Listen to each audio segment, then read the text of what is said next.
Sa busy day tayo ngayon mga ka-farmer. Ayan andito yung mga tropa natin, Vince Windows. At ang bilis ng action ni Leo. Sabi niya, brother, wag kang magsasalita na. Wag kang mahiyang magsabi sa akin na kung may problema. Kasi sabi niya, talagang magkakaroon at magkakaroon. Sabi ko, nahiya ako sa iyo ayaw kitang istorbohin. Kasi medyo may lang po ng konting lang ba. Normal naman 'yon, 'di ba? So konting taga. So ngayon mag-aano ata sila. Si silicone, mag-aano, may maintenance talaga 'yan. So ilang taon na rin naman So ayun. Thank you brother at ngayon napatakbo ako dahil pupunta ako, magbibili ako ng pintura sa ulam na din. Silipin natin tong ating mga alaga, mga farmer. Busy, active sila. Kanina nag-aalmusal kami doon. Sila pala, hindi pala ako nag-almusal.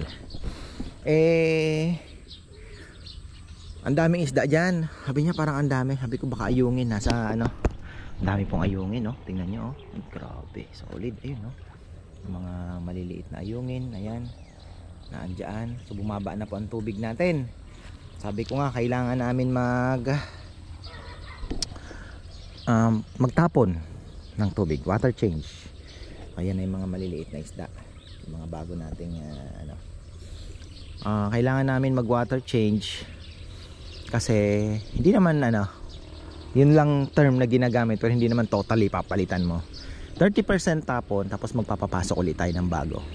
Total meron na tayong yung ating yung sa delta, kailangan ng may tubig naman na. So ayan po yung mga ayungin, ang dami Andyan makain sila.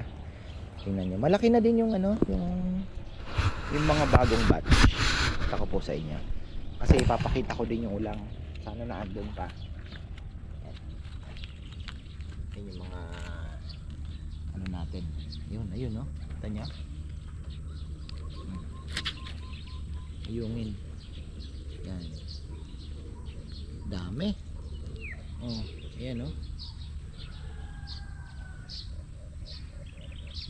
Hindi po tilapia yan Ibang hugis ng tilapia. Ayungin yan, ayungin. Ayan, nakapagpabuhay na tayo Yan, sabi ko sa inyo minsan alam nyo, kasi may nagsabi sa akin, magsasayang ka lang ng pera dyan, walang mabubuhay dyan. Pero ayan niya naman po, tingnan nyo, nanganak naman, diba? So sabi ko nga, wala namang mawawala kundi sumubok ng diba, at least ngayon pati yung ulang. Sino ang mag-aakalang magkakaulang tayo dito? Pero pinangarap ko yan. Good morning kaibigan. Good morning. Batiin mo muna yung mga kaibigan natin. Kumita ng malaki daw ito kahapon. Talagang napakasipag po nito. Masipag pero tamad. Ayan dami isda pala dito ko nga. Ala. Pero lumalabas naman siguro to kuya, pupunta rin doon. Dami dami, pero hindi po yan ang main target natin. Ang main target natin ay ulang. Ayan, nakita nyo, mailulubog ko na po ito ating camera dahil naka na tayo, ayan na po yung mga ulang natin. Malinaw na, malinaw.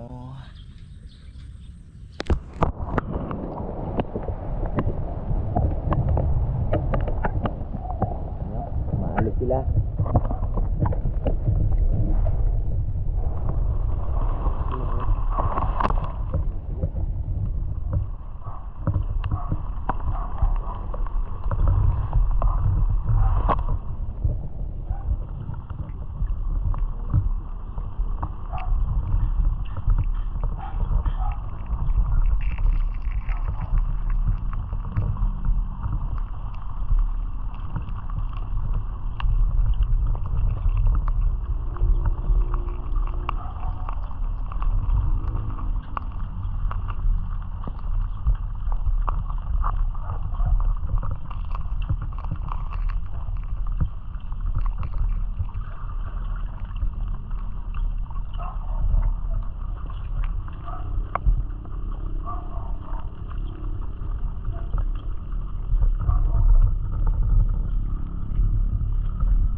yan. Nakakatawa na. Di ba? Sabi ko na nga eh. May nakita akong isda na parang yung may, ano yun yata yung kumakain ng ayungin. Ano kaya isda yung lintik na yun? Okay, kailangan natin ng predator to control a little. Di ba? Kita nyo din po yung ayungin. Yun yung mga ayungin po na yun. Dito na po yun na produce. Kumbaga dito na sila napisa. Yung mga ulang na yan, sabi ko nga di ba, yung maliit nga po nabuhay yung pakayang malaki na. So awa ng Diyos ay nakita natin. So sana marami pa po sila na andyan at makapag-reproduce din. Pero isang magandang sign, nabuhay, diba? So happy po ako. Sabi ko nga isang kaligayahan, diba? Dami pong ayungin, nakita nyo? Siguro nakita nyo naman yung ano, ito dami ayan So kaya gusto ko nang makapagpapasok pa ng tubig. Pero magtatapon muna tayo ng konti kasi yung nasa ilalim po ng mga dumi para mailabas din natin ng konti. And then magpapapasok tayo. Kung makakapagpatambak na nga sana dito kaya lang alanganin pa po yan. Alanganin pa. Dami isda grabe. Di ko lang alam kung may nakalabas din na ulang dito. Daming isda. Pero nakakalabas pasok naman po sila. Alam na nila kung paano umano. So ayan nakita nyo na yung mga ulang natin. Mayroon pang iba, may mga tumakbo na po doon mga ilang piraso pa na andyan. Itong dalawa. Nung nakaraan, di ko alam kung may lalaki dito. Nung nakaraan na binibidyo ko, may lalaki po. Yung lalaki, yung mahaba, yung para siyang lobster na may galamay siya na mahaba. Pero yung parang hipon lang, babae po yun. Yun yung kaibahan. Yung parang meron siyang blue na parang sipit. Yun, yung may sipit na mahaba. Lalaki po yun. Wala naman ang kakain sa kanila. Kasi nung nakaraan, inubos po sila nung hito. Ngayon, wala naman ang hito. Kaya kasi di ba pag nagpapalit po sila ng shell, medyo may malambot na kakainin sila. Pero ngayon, kita nyo naman, buhay na buhay. Hindi natin hindi AI. Kaya nakakatawa saya po ako, sineshare ko lang po sa inyo para magkaroon din po kayo ng idea. Malay nyo meron din kayong pond, meron din kayong gusto nyo ng kagaya nitong setup na may libangan din lang. Pwede nyo paghalo-haluin yung red tilapia, diba? Tapos may konti kang ulang, may ilang pirasong ayungin, diba? Malaking bagay na pong libangan yan mga ka-farmer. Kasi ang buhay ay sabi nga ni Kuya Kim, weather lang, diba? Importante meron tayong rason para mabuhay, diba? Araw-araw ipagpasalamat yung buhay at lakas natin paggising. Tapos pagpasalamat natin yung mga bagay na meron tayo at enjoy natin. So yun lang. Ano kaya itong kumakain ng dahon yung parang siya, di ba? Yung nakita ko na yan minsan lumilipad siya para siyang may pakpak siya na itim na para siyang tipaklong na pero ito nung yan tanggalin.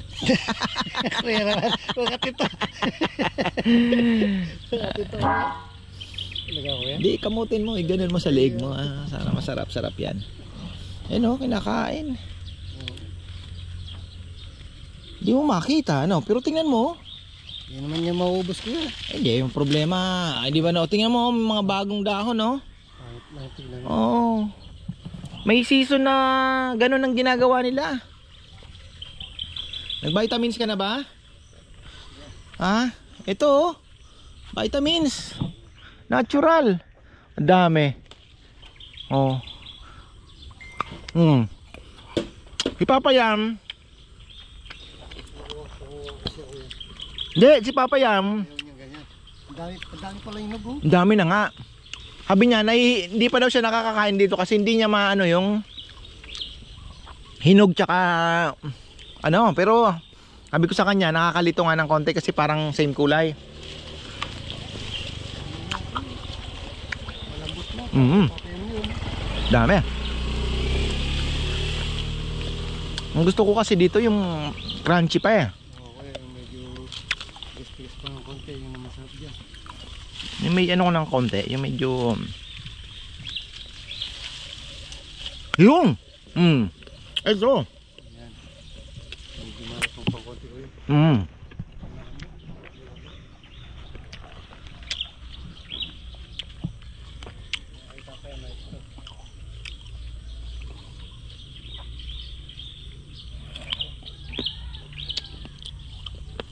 Farming kami ni Kong ngayon. Papalinis ko na itong mga plat ko.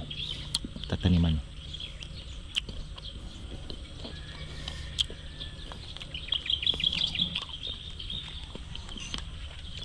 Ulang natin ah. May maganda akong pala na ano. Oo, kuya. Yung mga pag-ano ko. Lalagyan ko lang tayo kuya sa mga lang, no?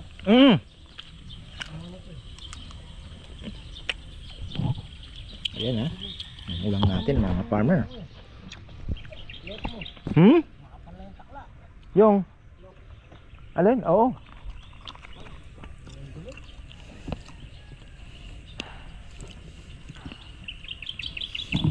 Hanap ka ng magaan na trabaho kasi yung mga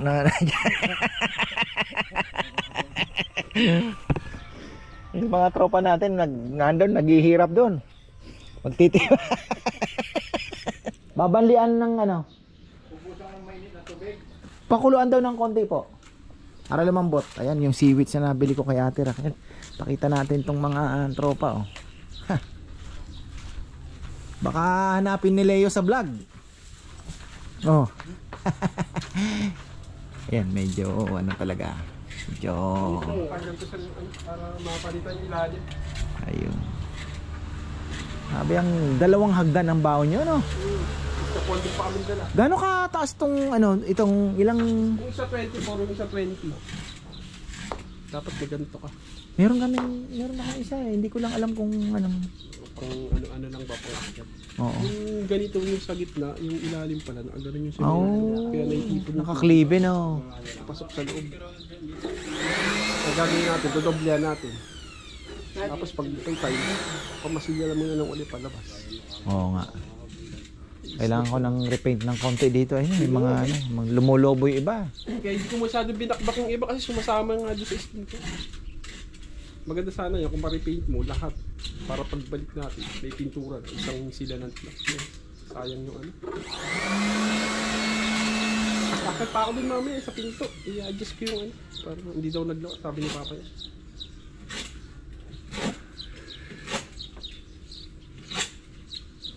Ang kinaganda sa UPBC, Umuulan. umuulan malakas, bumabagyo, parang wala, di mo naririnig eh. Naririnig.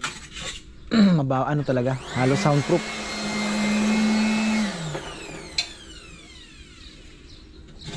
May ilang taon na po itong pintura. May tatlo na rin. Oo, magtatatlo na rin siguro. Doon sa ibabaw, ano na rin talaga, pakulak na.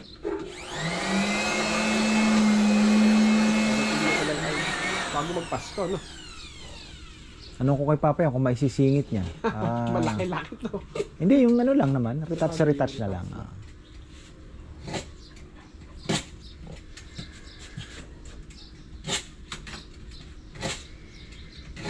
Sabi ko nga kay Sir Leo, pag next year na makapasok ang Malaan Project, kumuha na kami ng double lead eh. Kasi pagka nagsasabay yung luto, ang daming ano, Pag naghahabol, ano? Ano, kailan niya papakuha? Mag-repaint ng konti, papayam sa ano, no? Mga ripachi, no? Ayan na, balikan natin at magpakain tayo ng tilapia. Ngayon pa lang po tayo magpapakain, mga farmer. At busy tayo. Busy din sa taas. Napakaraming activity. tilapia at ayungin. Kita nyo naman po yung ayungin up close and personal. Ayun, ayun, dami oh. Di lang kasi talaga makita sa camera, pero dami pong kapal. Mas marami po sa red tilapia ang ayungin natin, plus yung mga bagong bagong mga dito na pinanganak. Nakagawa tayo ng screen. Ito yung pinabili ko. Ayan oh, gagawa si Papa Yam ng screen na pang ayungin. So malalaman natin yung sizes kasi si baby gigil na rin eh. Sabi niya magluto na tayo ayungin. Paano ka ako hulihin? Ayan, pero maliliit pa po eh. Makita natin yung niyan, yung size natin pagka nakakuha tayo. Ano na talaga ang kasi pag naandyan sa tubig parang maliit siya eh. Nakaganyan lang eh. Pero pag iginanon mo, doon mo makikita kung gaano nakalapad. Pero itong tilapia, malalaki na yan. Sa mga, siguro may mga 150 na din. 150 to 200 grams, mga ganon. Yung mga laki siguro, mga nasa 250. Yung mga talagang malalaki, ayun oh. Mga 200, mga ganon.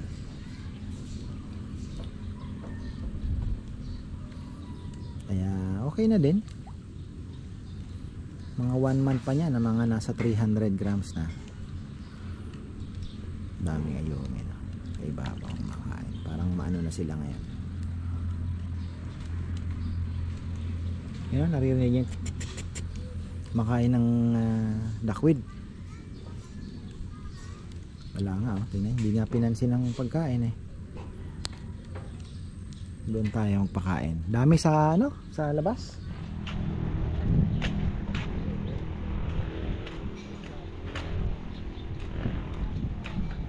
(11:15) ng tanghali.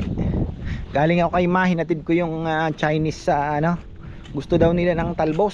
Sabi ko makaka-spray ko lang at antay-antay tayo ng ilang araw at yung bagong talbos na ang anahin mo bibigay ko sa inyo mga ilang araw pa, 2-3 days pa para bago.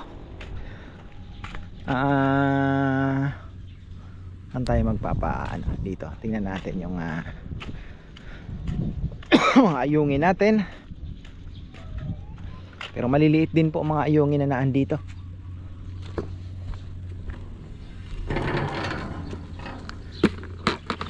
Hindi ko nga alam kung parang may mga ibang ibang isda ang napasama doon sa, hindi ko alam kung fingerlings ba ng lubog natin.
Kitang-kita nyo na yung ayungin. Ay, nakakatuwa. Ayan. At least nakakita nyo na ganda pala itong tripod ko ah. Medyo ano tawag dito, mahaba, kaya na ilulubog ko. Ayan, ayan yung mga isda natin ah. Ayan, malaki naman to. Ito yung mga maliliit natin na bagong ano generation. Naalala ko nga parang ang kapal, kaya kailangan na po natin makapag change ng, makapagtapon ng tubig at the same time makapag pataas. Ayun sana oh, tambakan na natin. Kailangan na pong lumalim pa. Sayang din eh, kasi mga nasa almost 2 feet pa, mga 30 inches siguro ang maximum pa na itataas pa nito. So dagdag luwag din po sa kanila yon, gagalawan, kasi talagang medyo makapal po yung isda. Sabi ko nga, kung alam ko lang na ganito pa karami pala yung isda natin na malalaki, ay hindi na po muna ako nag-order. Napasubo ako, hindi ko akalain. Nagpapakain na tayo, nakita nyo naman po kung gaano karami ang lumabas ano. Kaya na-shock tayo. Ay, paano kaya ito? Lakas pang kumain yan, pero malaking tulong yung duckweed para makatipid tayo pagkain. Parang pitik-pitik lang. Yung isang sako nasa mga 1 week lang eh. 1 week din po. Di matipid pa rin naman, di ba? 1,000, isang linggo. Matipid pa rin naman. Yan. Lalaki na. Next time, bukas naman, try natin mag-sampling. Naitapon ko na yung pagkain, kaya ano, sampling tayo. Mali mo makahuli tayo ayungin, may pumasok, pero lulusot lang po dun sa ano, wala pang malaki talaga. May nakalabas na naman na duckweed oh. Pagka sabagay wala na pong ulan gaano, pero pag umuulan-ulan kasi yun ang favorite na ano ng mga duckweed, para makapagparami sila. Malamig-lamig ang panahon.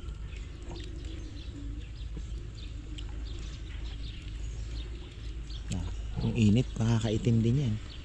Yung konting init ng ano. Wala na pong palaka. Pansin nyo? Wala. Hindi ko nasabi ano. Tapos na po yung breeding season, kaya wala na kayong makitang mga maliit na palaka na alam nyo na naglalaro-laro dyan sa gilid, nakinginain. Tapos na, nasa ano na po sila, nasa lupa na. Pakita ko sana yung ano eh, yung ayungin natin na maliliit.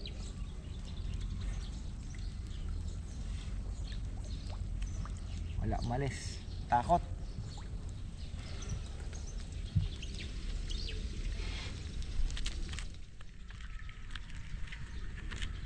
Nakita ko sana yung mga ayungin na bagay, nakita niyo naman po yung kanina may ulang, di ba?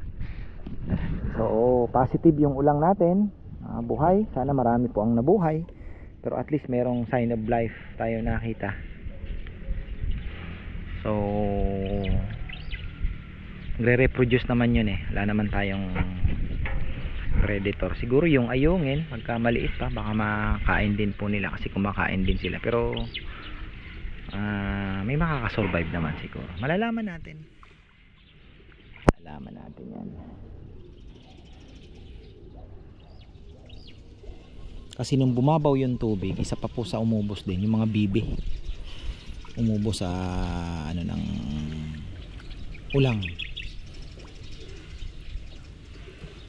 Sinuyod nila yung mga gilid eh. Ayan o, hindi ganun ka-aggressive, may pagkain.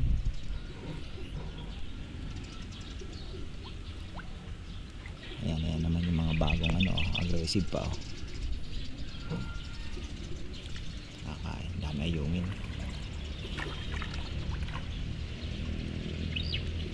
Bagal talaga lumaki. Mabagal to. 3 months na no, mahigit. 3 months na po mahigit, wala pa ako nakitang lumapad talaga na ayungin. Yung pagkain naman, 'di ba? Feeds pa yan. Kaya talagang ano po, talagang kaya mahal. At walang gusto talagang mag-alaga ng ayungin sa pond. Gawa ng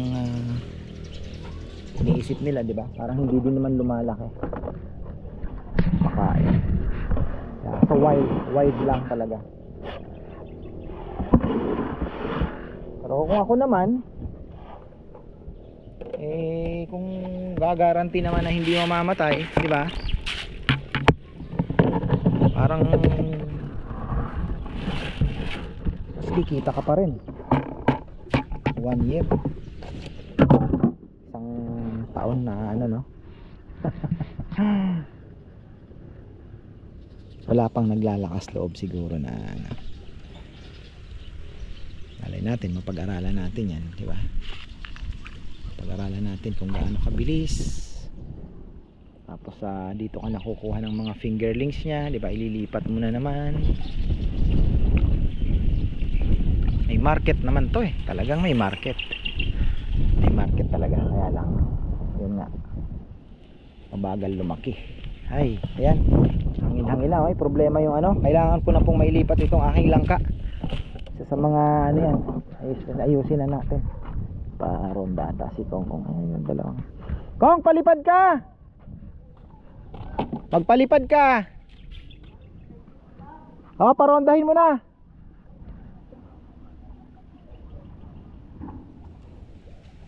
Ang kalapati natin, maglilinis daw siya. Meron pang dalawang hindi pumapasok. Oh.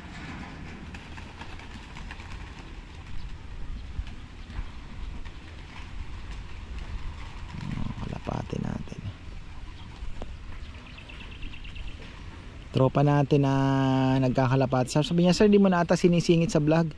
Sabi ko, di ko maasikaso tol, pero healthy naman. Andyan yung mga kalapate. Wala namang naging problema.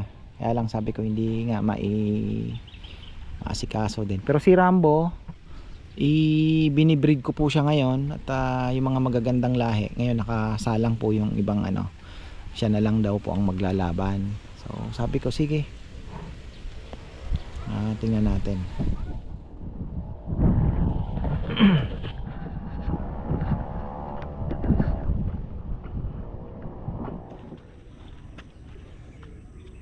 So ayan mga ka-farmer, finally nakapag ano na rin po tayo. Nakapag mukhang gutom pakain ba tayo? Syempre. Napakita ko na din po sa inyo finally yung ating mga isda. At yung ating ayungin, malapitan, tapos sa ulang. Ayun. So kompleto na ang cast. 'Di ba? Kompleto na po ang cast. Ayan, pakain tayo. Bukas try natin na hindi ko alam kung makakapag-sampling tayo bukas. Tingnan natin. Para naman masilip natin yung after a month kung lumaki ba yung mga tilapia natin. Pero sa tingin ko lumaki naman. Iba po yung tunog ng tubig pag kumakain. Mas lumakas po yung yung splash. Tsaka ramdam mo talagang malaki yung mga ganun yung rinig niyo yun? Dati hindi naman po ganyan kalakas yung ng tubig, di ba? So diyan pa lang malalaman mo na lumalaki yung isda. Yung tilamsik niya talagang pag pumalo yung buntot malakas. Imagine niyo kung gutom na gutom yan, kung gaano kalakas po yung ng tubig diba, kung marami. Kaya lang hindi po sila ganoon kagutom. Pero maganda na rin na may pagkain kasi mas mabilis po silang lalaki diyan. At maganda naman, nakakatipid tayo dahil maraming natural food. So balance lang. Okay na tayo mga farmer. Nakapakita ko na.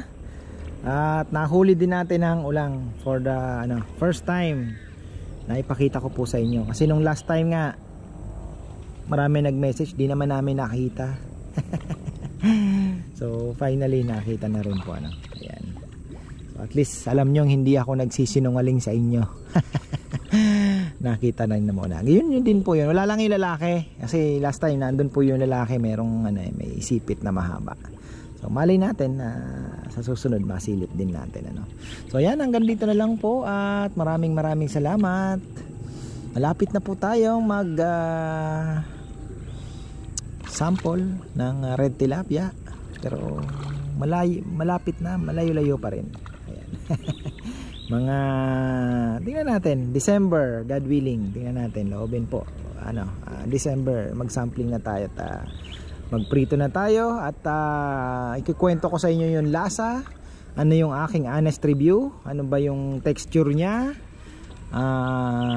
tapos magluluto din tayong sinigang semiso kung masarap ba. So anong comparison sa mga isda natin kinakain, magkasing ano ba sila ng black tilapia, ano ba ang difference. So i-review po natin yan ng maayos at at least ma-describe ko po sa inyo sa mga hindi po familiar sa red tilapia. Pero dyan sa US, sa ibang bansa na mauunlad, Europe, US, pagka kayo po ay bumibili sa grocery ng mga naka-fillet na isda, malaki po ang tsansa na red tilapia po ang inyong nakakain. Hindi nyo lang po alam na red tilapia siya. Pero